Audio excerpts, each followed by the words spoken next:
Welcome to the deep dive. Today we're venturing into, well, what you might call the very edges of life creation, human cloning and species de-extinction. Yeah, these are two areas where advanced biotech is really pushing boundaries, stuff that definitely felt like pure science fiction not too long ago. And what's really striking right from the start is how differently we tend to react to them. Oh, absolutely. De-extinction, bringing back extinct animals, people get excited. There's a sense of wonder, possibility. Woolly mammoths roaming the Arctic again, passenger pigeons. It paints a picture. Totally. It's got this almost heroic feel, like we're fixing a mistake or something, restoring balance. Right. But then you mentioned human reproductive cloning. And the shutters come down, it's almost universally condemned. It hits a nerve, a very deep one. It really does. And, if you look at the actual science behind it all, that contrast gets even more interesting. How so? Because both of these things, which seem so different on the surface, actually rely on a pretty similar set of tools, advanced stuff. Okay, like what? We're talking about sophisticated genome sequencing, really precise gene editing, think CRISPR, and this technique called somatic cell nuclear transfer, SCNT for short. Right, SCNT. So the basic toolkit is kind of the same, whether you're talking about bringing back a thylacine or hypothetically cloning a person. Pretty much, yeah. Which raises that big question you hinted at. Why a totally different reaction from society? Yeah, what's driving that? Well, the key difference really is the subject of the manipulation. Are we talking about an extinct animal or a human being? Ah, okay. The ethical questions just explode when the focus shifts to potentially creating a human life through cloning. Harm, dignity, autonomy, they become central in a way that's just not the same with de-extinction. Although, let's be clear, de-extinction has its own hefty ethical baggage to unpack. Right, of course. So the mission for this deep dive today is to really get under the hood of both. We want to look at the science, like what's actually possible now, what are the roadblocks, and then really dig into the ethical complexities. And finally, take a look at the legal side, the regulations, which, well, seem pretty patchy around the world. Exactly. The goal is to give you, the listener, a clear picture of where things stand today with both human cloning and de-extinction. Get past the headlines and understand the real implications. Okay, let's start with human cloning then. To really get the ethics and the laws, we need to nail down the science first. What does cloning actually mean? It's not just one thing, is it? No, definitely not. It's kind of an umbrella term. There are basically 3 different types, and they have really different goals and methods. Okay. First up, you've got gene cloning or DNA cloning. This is like super common. Yeah. Standard practice in labs everywhere. Right. The idea is just to make lots and lots of copies of a specific bit of DNA, a gene maybe. Think of it like photocopying one recipe card, not the whole cookbook. So this isn't about making whole new organisms, like a whole sheep or person. Not at all. Gene cloning is fundamental for research, biotech, medicine, making insulin for diabetes. That relies heavily on gene cloning. Oh, interesting. How does that work? Well, scientists take the human insulin gene, use these cloning techniques to make millions of copies inside, say, bacteria or yeast cells, and then those cells churn out the insulin. It's also key for stuff like gene therapy research, making GMOs. The National Human Genome Research Institute is really clear. This is totally different from cloning a whole person. Okay, got it. So gene cloning, copying specific bits of DNA, useful tool. What's type 2? Type 2 is reproductive cloning, and this is probably what most people think of when they hear human cloning. Right. Making a genetic copy of a whole person. Exactly. The goal is to create a new organism that's genetically identical to an existing one. And the main method they talk about here is that SCNT we mentioned earlier, somatic cell nuclear transfer. SCNT. Right, that was Dolly the sheep, wasn't it? The first cloned mammal. That's the one. With SCNT, you take the nucleus, that's where the main DNA is from, a regular body cell, a somatic cell, not a sperm or egg. Okay. You pop that nucleus into an egg cell that's had its own nucleus removed. Yeah. And a nucleated egg. Right. Then you give a little zap or chemical nudge to make it start dividing like it's been fertilized. If it develops into an embryo, you could potentially implant it into a surrogate mother. And the hope is it grows into a genetically identical baby. Wow. Okay, that definitely sounds like the sci-fi version becoming real. You said there was a third type? Yeah, the third type is therapeutic cloning. Now, this also starts with SCNT, just like reproductive cloning. But the goal is totally different. Okay, how so? Instead of making a whole new baby, the aim here is to create embryonic stem cells. Specifically, stem cells that are a perfect genetic match for a particular patient. Ah, patient-specific stem cells. Exactly. These embryonic stem cells are what we call pluripotent. They can develop into pretty much any cell type in the body. Hmm. Heart cells, nerve cells, liver cells, you name it. So the idea is you could grow replacement tissues or even organs for someone using their own genetic material. That's the holy grail, yeah. Because these stem cells would be genetically identical to the patient, if you grew, say, heart tissue from them and transplanted it, the patient's immune system shouldn't reject it. That sounds incredible for medicine.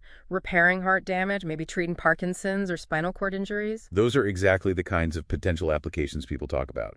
Regenerating heart muscle, replacing neurons, making insulin-producing cells for diabetes, cartilage for arthritis, skin for burn victims. But I remember this being really controversial. Major ethical debates, right? Hugely controversial, yes. Mm. The core issue is that therapeutic cloning involves creating a human embryo using SENT specifically for research. And then to get those valuable stem cells, you have to destroy the embryo. Right. And that raises huge questions for a lot of people. Absolutely. Questions about the moral status of an embryo. Is it okay to create one just to destroy it, even if the goal is to help someone else? Is it treating potential human life as just a tool? Plus, concerns about exploiting egg donors. It feels like that shared starting point using SCNT to create an embryo links therapeutic and reproductive cloning in people's minds. It brings up that whole slippery slope argument. It absolutely does. That's a major concern. If we get really good at SCNT for therapy, does that make reproductive cloning easier or maybe seem less scary over time? Yeah. And that fear has definitely shaped laws and international discussions. You mentioned the UN Declaration on Human Cloning. It called for banning all forms, basically lumping them together. Mm-hmm. And some places have clone and kill laws allowing the research cloning but making it illegal to actually implant the embryo to create a child. It really shows how tangled the science and the ethics are here. So, okay, considering all that, where are we actually at with human reproductive cloning? Has anyone actually done it? Right. The short answer, based on all the credible scientific evidence we have, no. No. Despite all the headlines sometimes. Despite claims you might have heard over the years, there is simply no solid, verifiable scientific proof that a human being has ever been successfully reproductively cloned. I definitely remember some groups making big claims. Clonaid, wasn't it? Exactly. Groups like Clonaid made a lot of noise, but they never, ever provided evidence that could stand up to scientific scrutiny. The scientific community rightly demands peer-reviewed data, reproducible results for extraordinary claims like that, and it just never materialized. And the legitimate scientific community seems pretty firm that it hasn't happened. Oh, completely. And, the Hwang Woo-suk scandal in South Korea really drove home why that rigor is so important. I remember that. Fraudulent data, wasn't it? Massive fraud. He claimed huge breakthroughs in human stem cells from cloning, but it all fell apart. It showed how hard it is technically, but also how seriously the community takes checking these claims. Real breakthroughs would be announced through proper channels, not press conferences by fringe groups. So even just technically, leaving ethics aside for a second, cloning a human isn't easy. Far, far from it. Cloning primates, which includes us, is proving way harder than cloning other mammals like sheep or cows. Why is that? It seems to be down to the specific biology of primate eggs and how the early embryo develops. They're just extra hurdles. And even in animals where cloning has worked, the success rates are typically really low. You get a lot of failures, miscarriages, developmental problems in the clones that are born. Right. Health issues. Exactly. Serious health issues. So applying that to humans, the safety concerns alone are massive. It makes any attempt ethically unacceptable to pretty much everyone in the scientific and medical ethics fields. The risk of harm is just way too high. Okay, so it sounds like we're a long way off from safe, ethical human reproductive cloning. But you mentioned primate cloning has had some recent milestones. How do those fit in? Are they steps toward human cloning or maybe warning signs? That's a really good question. The scientists doing this work are usually very clear. Their goal is biomedical research models. Monkeys that can help us study diseases like Alzheimer's or Parkinson's. They're not trying to clone humans. What? But yeah, when you successfully clone our closest biological relatives using these techniques, it inevitably makes the technical possibility of human cloning seem a bit closer. And that definitely ramps up the urgency of the ethical debate. Can you give some examples? What were these primate milestones? Sure. A big one was back in 2018. Researchers in China cloned two macaques, Zong Zong and Hua Hua. They used SCNT the same way Dolly was made. Okay, first primates cloned with SCNT. Exactly. That was a big deal. They found using nuclei from fetal cells worked better, and they used a new mix of chemicals to kind of kickstart the genes in the new egg. So they overcame some of the previous roadblocks for primates. They did. And then, just recently in 2024, the same group reported a cloned rhesus monkey named Retro that survived for over 2 years. That's significant long-term survival. Wow, how did they manage that? They used a really clever technique called trophoblast replacement. They figured out that problems with the placenta were a major reason cloned primate embryos failed. So they basically swapped out the placenta-forming cells in the cloned embryo with healthy ones from a normal embryo. That sounds like a major technical fix. It really was. It led to healthier development and Retro's long survival. Now, it's important to differentiate this SCNT stuff from, like, back in 1997 when they cloned Tetra the monkey using embryo splitting. Right, that's more like artificial twinning. Exactly. Not the same as taking a cell from an adult or fetus and making a clone. So it's these recent SCNT successes in monkeys that really amplify the ethical discussion about humans. Even if the scientists say that's not their goal. Right. People like Mo-Ming Pu, who leads that research, are very clear. It's about disease models. But the technology is advancing, and it just highlights the need for really strong ethical rules to prevent anyone, less scrupulous from misusing it. The classic slippery slope or Pandora's box fear again. The tech moves forward even if the mainstream intent isn't human cloning. That's the tension. And remember, even with these successes, the process is still incredibly inefficient. Lots of failed attempts, lots of embryos that don't make it, developmental issues. So while they're big scientific steps, they also remind us just how risky and ethically fraught trying this in humans would be. Okay, let's switch back to therapeutic cloning for a bit. We know the goal is patient-specific stem cells. Can you elaborate on the medical potential there? What could it actually do? Right. The core idea is regenerative medicine without immune rejection. Because the stem cells are a genetic match to the patient, the tissues or organs grown from them shouldn't be attacked by the patient's own immune system. Which is a huge problem with current transplants. Exactly. So imagine growing new heart muscle for someone after a heart attack, or making new neurons for someone with a spinal cord injury, or Parkinson's, or Alzheimer's. That would be revolutionary. Absolutely. Other big targets are things like cartilage for osteoarthritis, insulin-producing cells for type 1 diabetes, maybe even skin grafts for severe burn victims. And beyond just replacement parts, you could use these patient-specific cells in the lab to test drugs, see how that specific person's cells react to a medication before you even give it to them. Personalized medicine. The upside sounds enormous, but we already touched on the ethical hurdles. Can you recap the main arguments against therapeutic cloning? Sure. The absolute core issue is the moral status of the human embryo. Therapeutic cloning creates an embryo via SCNT, lets it grow for a few days, and then destroys it to get the stem cells. And for many, that's the fundamental problem. It is. Many people believe that an embryo, even at that very early stage, has a right to life, or at least deserves profound respect. So creating it just to destroy it, even for a good cause like medicine, is seen as ethically wrong. It's seen as instrumentalizing human life, using it purely as a means to an end. And there are also worries about potentially exploiting the women needed to donate eggs. But there are strong arguments for it too, right? Beyond just the potential cures. Definitely. Proponents stress the moral imperative to relieve suffering and pursue cures for devastating diseases. They might argue that an early-stage embryo, before it develops any recognizable nervous system or consciousness, doesn't have the same moral status as a born person. So the potential benefits outweigh the concerns about the embryo. That's the argument. That the potential to save lives and drastically improve quality of life for millions justifies the research, provided it's done ethically and with oversight. You see things like the UK's 14-day rule, allowing research on embryos up to 14 days before the nervous system starts forming as an attempt to find that balance. Okay, but then came iPSCs, induced pluripotent stem cells. You said they were a game changer. How do they fit in? Right. iPSCs, discovered around 2006, really shook things up. The amazing thing is, you can take adult cells like skin cells and essentially reprogram them in the lab back into a pluripotent state, like embryonic stem cells. So they can become any cell type. Pretty much, yeah. They have basically the same potential as embryonic stem cells. But, and this is the crucial bit, ethically you don't need to create or destroy any embryos to make them. Ah, so they offer the same promise but sidestep the biggest ethical objection to therapeutic cloning. Exactly. It was a massive ethical off-ramp for regenerative medicine.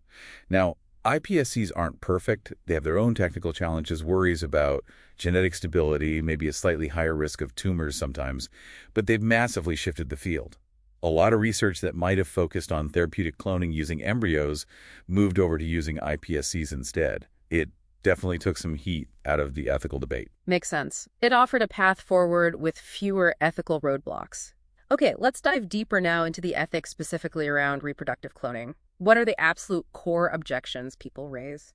The objections are really fundamental, touching on things like human dignity, autonomy, identity, really core stuff. You mentioned eugenics earlier. How does that tie in? Well, the fear is that cloning could be used to, try and create better humans or replicate people with traits someone considers desirable.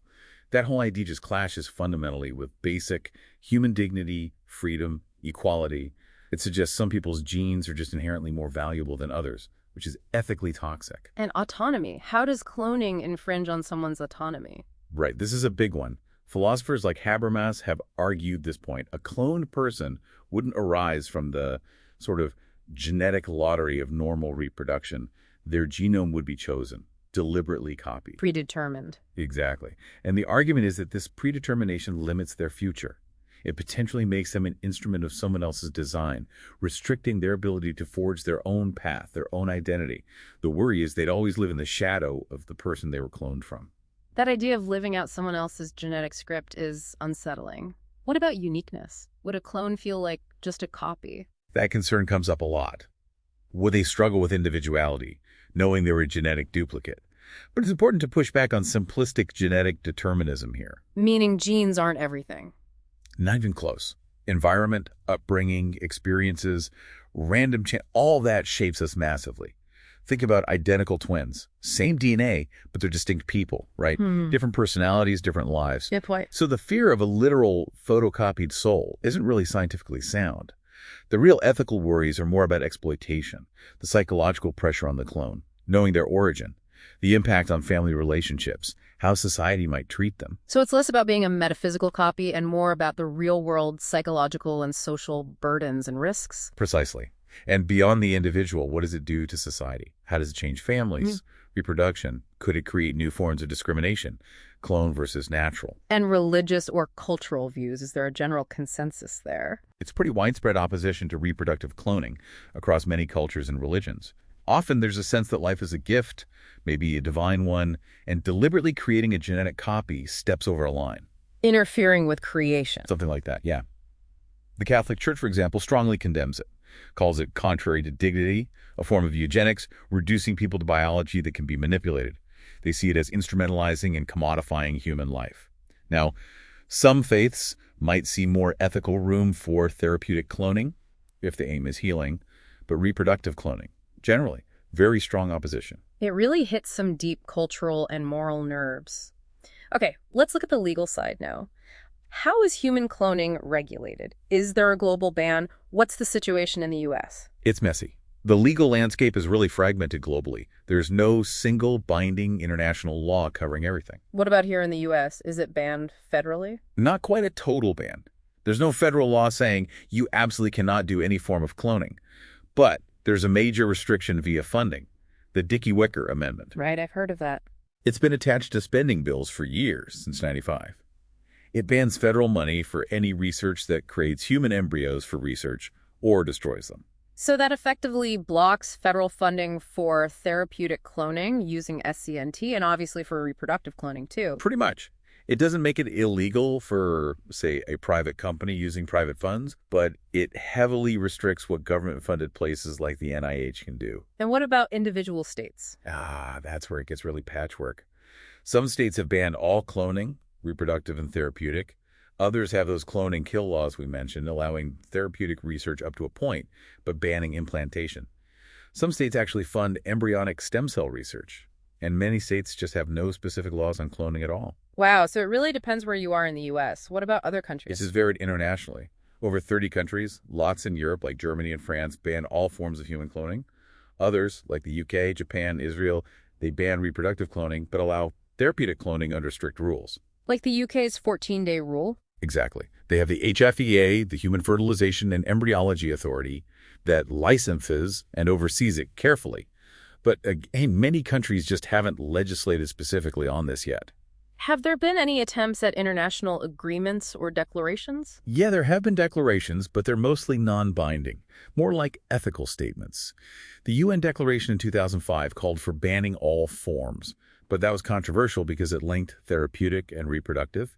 UNESCO had one in '97 against reproductive cloning as against dignity, but left research more open.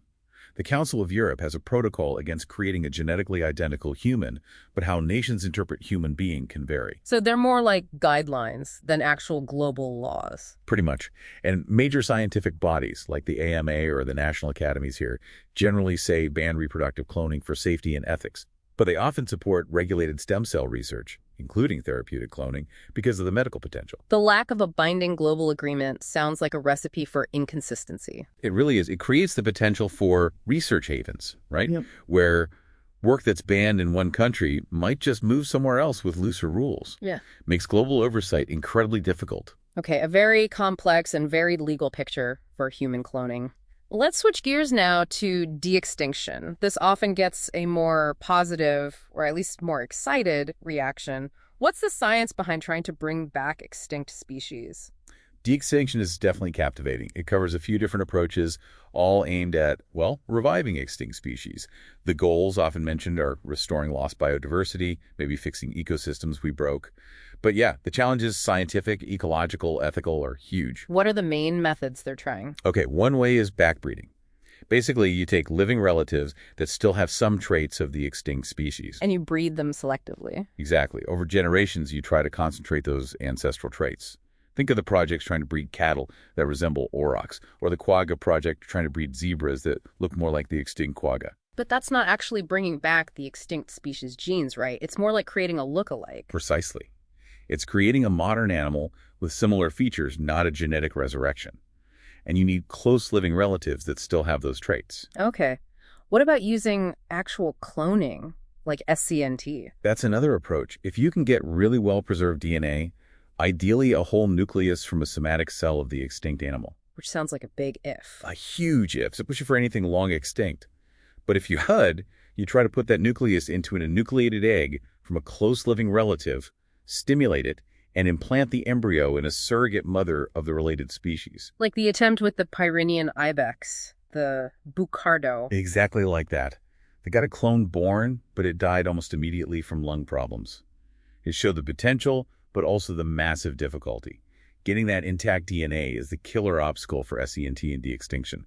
DNA just breaks down over time. Right. So if good DNA is rare, what's the most promising approach now, especially for things extinct for a while? Genome editing, especially CRISPR-Cas9. This seems to be where the big action is. How does that work? Okay, step one.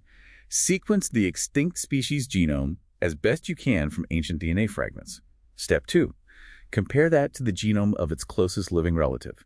Find the key genetic differences. The genes that made the mammoth woolly, for instance. Exactly. Step three. Use CRISPR to edit the living relative's DNA. You snip out bits and paste in the extinct species versions of those key genes. So you're engineering the modern animal to have some extinct traits. You got it. Then you might use those edited cells to create an embryo, maybe using SCNT again, and put it in a surrogate. The result isn't an exact replica of the extinct species. It's a genetically engineered hybrid.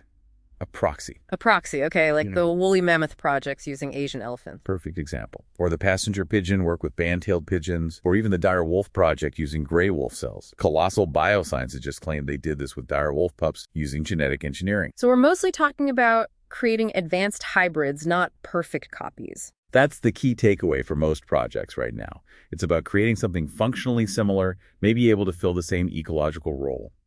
The IUCN even uses that term proxies in their guidelines. Calling it de-extinction can be a bit misleading if you're picturing a perfect mammoth stepping out of a time machine. Understanding it's awful about hybrids is crucial for a realistic discussion. That's a really important point. The name itself implies more than maybe is possible, or even the goal sometimes. So you mentioned some specific projects. Can you give us an update on where some of the big ones stand? Mammoth, thylacine. Sure. The Woolly Mammoth Project, mainly by Colossal Biosciences, is aiming high. They want that cold-resistant elephant hybrid, using CRISPR to stick mammoth genes for fur, small ears, fat layers, special hemoglobin into Asian elephant cells. How close are they? They talk about a 12-step process, aiming for Cas maybe by 2028. They've done initial edits in cells. Because there's relatively good DNA from permafrost, some scientists think it's feasible, maybe within a decade or so. It's ambitious. Very. What about the thylacine, the Tasmanian tiger? Also getting a lot of attention. University of Melbourne, Andrew Pask's lab, and Colossal again. They've sequenced a good chunk of the genome from museum samples.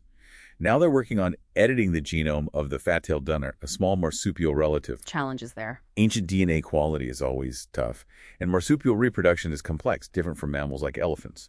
But they've made progress on marsupial stem cells and understanding how they reproduce. And the passenger pigeon, such an iconic extinction. Revive and Restore has been on that since 2012. Again, editing the genome of the closest relative, the band-tailed pigeon, trying to bring back key passenger pigeon genes. The long-term dream is releasing them back into eastern North American forests, maybe by the 2030s, to restore their ecological role. We mentioned the Pyrenean ibex clone that died quickly. Any more progress there? Not really, unfortunately. That lack of good quality intact DNA is still the main blocker. That early attempt was amazing technically, but it really highlighted the SCNT challenges and the health problems in clones. The project's pretty much stalled. And the dire wolves. Colossal's recent announcement sounded big. It did. They claimed in April 2025 they had 3 pups, the first de-extinct species via genetic engineering. They said they used CRISPR on gray wolf cells, introduced dire wolf gene variants, used SCNT, and dog surrogates. They report the pups show some dire wolf-like traits. That's early days. Very early. We need independent verification, long-term health monitoring. It's a potentially significant step for the technique, but defining success here is tricky. Yeah, it seems success is a slippery concept. From making a cell in a lab to a short-lived clone like the ibex to these pups, it's a long way from a self-sustaining wild population, right? Exactly. It's an incredibly long, complex road from lab work to a healthy breeding population that can actually survive and thrive back in an ecosystem. De-extinction is really just starting out. Lots of hurdles still ahead. Okay, let's talk ecology. What are the potential consequences of actually putting these revived species back out there? Could it restore ecosystems like proponents hope, or could it cause chaos? That's the million-dollar question, really. Both potential upsides and serious risks. On the plus side, yeah, maybe restoring lost biodiversity, bringing back key ecosystem functions. Like the mammoths maybe helping Arctic grasslands. Right, or passenger pigeons helping regenerate forests. People point to the success of reintroducing gray wolves to Yellowstone, bringing back keystone species, had massive positive effects. Okay, those are compelling arguments. What are the ecological downsides, the risks? They're substantial. Ecosystems aren't static. They've changed since the animal went extinct. The niche might be gone or filled by something else. And the environment itself, often drastically altered by us, by climate change. So the revived animal might not fit anymore.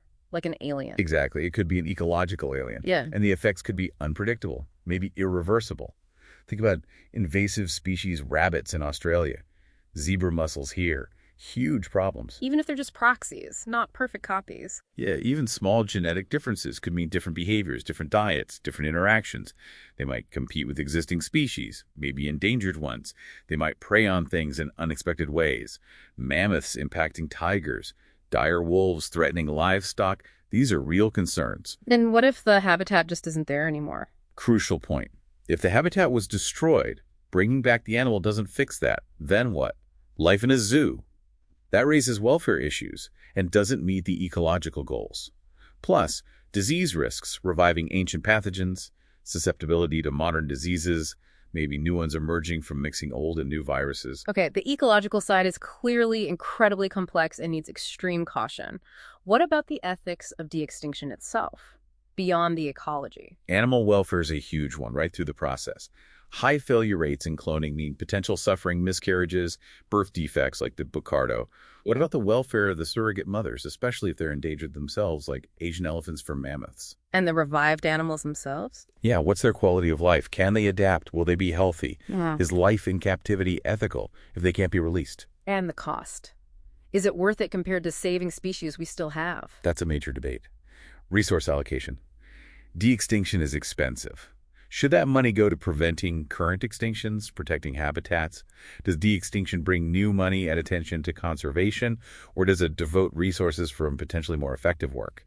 There are also concerns about, like, neocolonial aspects. Who gets to access and use genetic resources from where? Are there broader philosophical arguments, like playing God? That definitely comes up. The hubris argument and the moral hazard idea. If we think we can just bring species back, does it make us less careful about preventing extinctions now? Does it encourage relying on a techno fix instead of tackling root causes like habitat destruction? But there are counter-arguments, too. Sure. Some argue it's restorative justice for extinctions we caused. It also forces us to think hard about what extinction or species even means, especially with these hybrid proxies. How do we value these new kind of organisms? Wow. Okay, a lot to weigh ethically. What about the laws for de-extinction? Are there rules for this? This is where things get really thin. There's basically a big legal and regulatory vacuum globally. No specific international framework for de-extinction, risk assessment, legal status, liability. None of that. So existing wildlife laws or GMO rules don't quite cover it. Not really adequately. The Convention on Biological Diversity, CBD, has relevant goals, but doesn't directly address de-extinct species. Plus, the U.S. isn't even a party. The Cartagena Protocol on Biosafety might cover moving genetically engineered ones across borders. The Nagoya Protocol might cover access to the DNA. But CITES, the Treaty on Trading Endangered Species, doesn't apply because they aren't currently listed. What about national GMO laws? Would they apply to CRISPR-edited mammoths released in the wild? Maybe partially. But those laws vary wildly and are usually for farming or lab work, not intentionally releasing modified animals for conservation. The IUCN guidelines calling them proxies are influential, but they're not laws. So these de-extinct animals could be legal orphans. Pretty much. Legal novelties? Not quite wildlife, not quite GMOs in the usual sense. What legal protections would they have? Who owns them? Who's liable if a proxy mammoth escapes and causes damage? Are they native? Exotic. A whole new category. It sounds like we urgently need specific rules. Absolutely. We need guidelines on their legal status, ownership, IP rights, liability, animal welfare standards, how public and indigenous communities are consulted. Some people proposing things like a pause on commercial projects, public ownership of the genomes, strict liability for companies, government control over release decisions, maybe even banning patents on them. The law is definitely playing catch-up with the science here. Okay, let's try and tie some threads together as we wrap up. Human cloning versus de-extinction. What are the key interceptions and divergences we've seen? Well, technically there's overlap.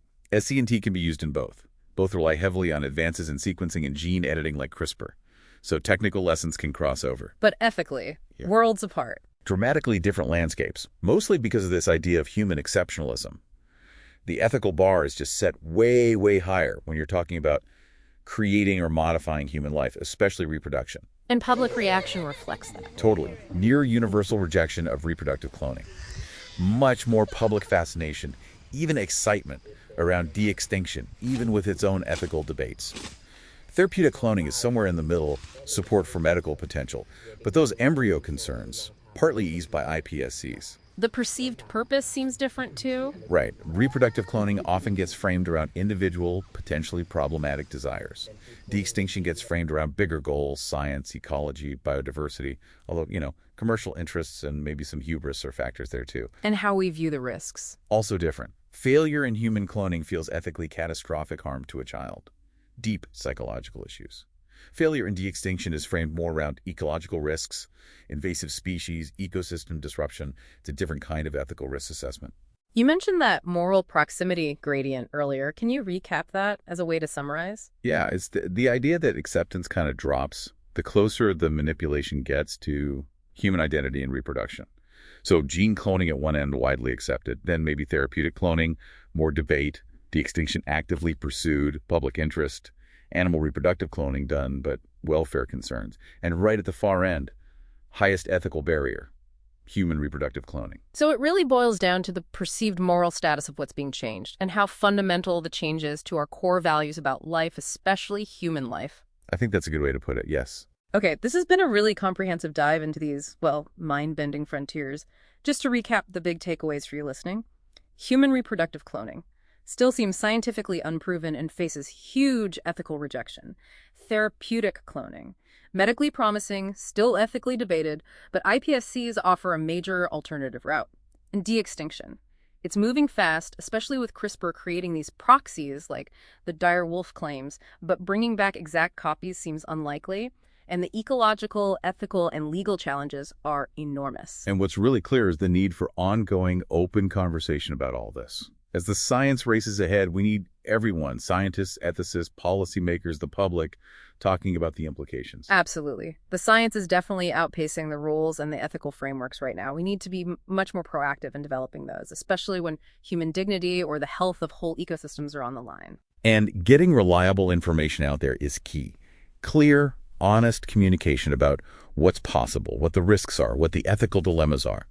That's crucial for informed debate, avoiding hype or fear-mongering. We all need to figure out how to weigh up public values, scientific facts, and ethical thinking. So a final thought for you, the listener, to chew on. We're gaining this incredible power to reshape life itself. How do we make sure we use it wisely? With humility. What core principles should guide us as we navigate both human cloning and de-extinction, these true frontiers of creation? Something to think about. Thanks for joining us today on The Deep Dive.